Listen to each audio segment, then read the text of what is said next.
This is for the Read Out Loud Challenge, and it is taken from a book called Gossip from the Forest, The Tangled Roots of Our Forests and Fairy Tales by Sara Maitland. It's a fantastic book, and I'm going to read from the chapter called Knockman Wood, and it's about Sarah walking through forests, and she finds this fantastic castle, a ruined castle called Gairley's Castle, and I was so inspired when I read it that I made our family go and find it when we were in Galloway. Okay, thanks.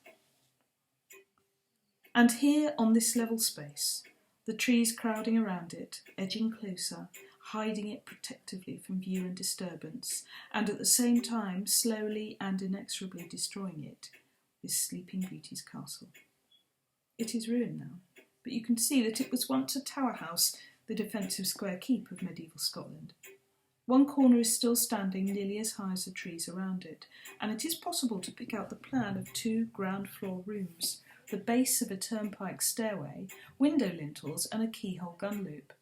But even the most solid section of the wall is being broken up now by bright moss, dark ivy and small aggressive rowan trees. The stone frame of the grand fireplace remains. Once it carried a mantel frieze carved in relief with swags of foliage springing out of the mouths of human heads. Outside the main block of the castle are the remains of a courtyard and ranges of buildings now reduced to heaps of stone, much of it buried in bright moss.